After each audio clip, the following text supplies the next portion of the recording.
What is up, DS3 TV? We are back for another video. This one is Tier Zoo surviving the Arctic meta. So this one's pretty good. It's probably gonna be pretty good. Because yeah, it's a lot of Arctic on Earth. So Arctic weather conditions on Earth. So let's see how those animals survive the Arctic meta. That is in today's game. Game simulation as we call Earth. So let's get into it and play. Also subscribe to the channel. Want to get 1,000 subscribers by Valentine's Day, and also put videos in the comment section that you want me to react to, and play. Ready? Go!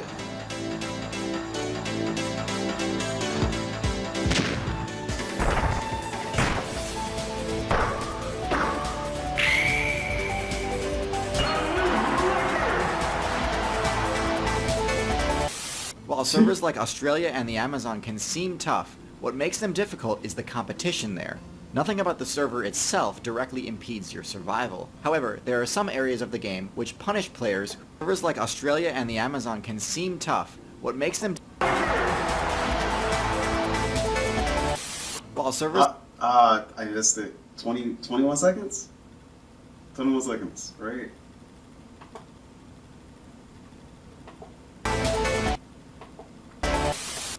I keep missing it. I don't know what it says, but it's fine. Maybe you guys can stop the video and see what it says. I don't know. While servers like Australia and the Amazon can seem tough, what makes them difficult is the competition there.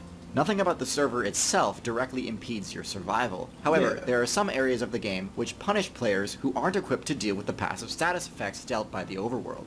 Probably the best examples of this are the polar servers, of which there are two. I'll save Antarctica for another time. Okay. Today, we're looking at the players surviving the brutally cold and icy Arctic server. What makes this server so tough is that for a large portion of the time, the cold atmosphere constantly drains stamina and HP. You'll need two things to not have the server drain your life to zero here. The first thing you need is some sort of armor that has cold resistance. Whether that comes in the form of thick fur, down feathers, or blubber, without cold resistance you'll see your stamina and HP crash hard. The second thing you'll need to do is make sure you spec into the endotherm class. This allows you to recover the most stamina by eating. The cost of doing this is that you can't get any energy from sunlight and have to continuously find loot in order to survive. However, the Polar Night World event actually removes sunlight from the overworld for months at a time, so pulling off an ectotherm build here would actually be next to impossible anyway. This is why reptile and amphibian players are currently region locked to the lower latitude levels. So today I want to talk about the things that the best Arctic builds are doing to stand out in such a difficult meta. Before we get into it, I want to be clear on what I'm considering the Arctic, so I don't get 1,000 comments asking why I forgot something. The gray wolf, reindeer, golden eagle, wolverine, orca, and moose all may venture into the Arctic, but since they're not exclusive to the Arctic, I'm omitting them for this one. Okay. Now, I'm betting a lot of you think you've got me figured out. You're probably guessing that my top picks for the server are going to be the white wolves because of their pack hunting strategy, and the polar bears because of their insane base stats. And I definitely don't blame you. I've showed a pretty constant bias towards high-powered or tactical carnivore builds in previous videos, but in this case I don't think it's that simple. Let's talk about the polar bear first. So bears in general have it pretty good. They're nearly unparalleled in combat, and are also extremely versatile thanks to their omnivorous playstyle. They've also got an awesome, unique ability that lets them skip the tougher stages of the game, waiting until the difficulty drops back down to normal to continue their playthrough. The same cannot be said about polar bears though. While they definitely have the same extreme combat power other bears do, they're not omnivores. They're fully committed to PKing, and don't get much XP from scavenging like grizzlies, Kodiak bears, and black bears do. In addition, they also don't get to skip the polar night like other bears can, meaning they're stuck hunting during one of the most difficult world events on one of the most difficult servers in the game. Oh, I didn't know that. So I didn't know that they can't hibernate. Huh? I never knew that. Furthermore, even though they do have crazy high base stats, they don't have any broken special abilities that make them top tier. Their stealth is harshly reduced because of the lack of cover, and also their extremely pungent smell. This means polar bears must constantly outplay their opponents, either by setting traps, or somehow sneaking up on targets in spite of their abysmal stealth. In desperate times, it can mean picking really unfavorable fights. Now, as for wolves in the Arctic meta, they're in kind of a weird place. They tend to hunt in smaller packs, either duos or trios. Why they choose to do this instead of forming bigger clans is beyond me. I'm not a wolf main. This is a problem because wolves really only have two options when it comes to prey, rabbits and musk oxen. Rabbits are pretty much free wins for wolves, but aren't worth near enough XP to sustain a team. On the other hand, 3 wolves aren't near strong enough to bring down a good muskox player, and so wolves are in the unfortunate but not uncommon position of being forced to either grief builds from lower weight classes, or hope to catch a muskox that's either really new to the game or already low on HP. Again, a lot of hunters do this, but hunting the weak is not a top tier trait. Yeah. Wolves are much better off in areas with mid-weight herbivores, but really there's not much reason to play DPS when you could just choose the support version of this build anyway. Don't get me wrong, wolves are still pretty great and can score wins against bigger targets when things go according to plan. They aren't in near as tough a spot as, for example, the Arctic fox, which has hardly any favorable matchups in the region, and has to mostly rely on stealth in order to avoid being obliterated by bears and wolves.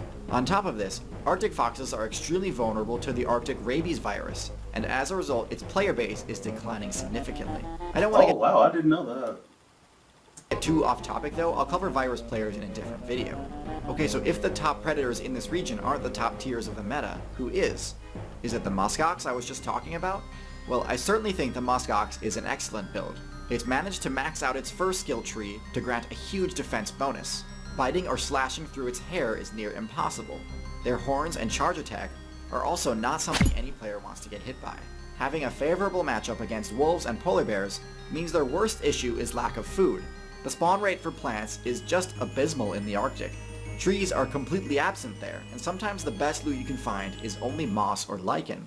If you like tanks but don't like starving, I think your best option is to switch to a marine tank.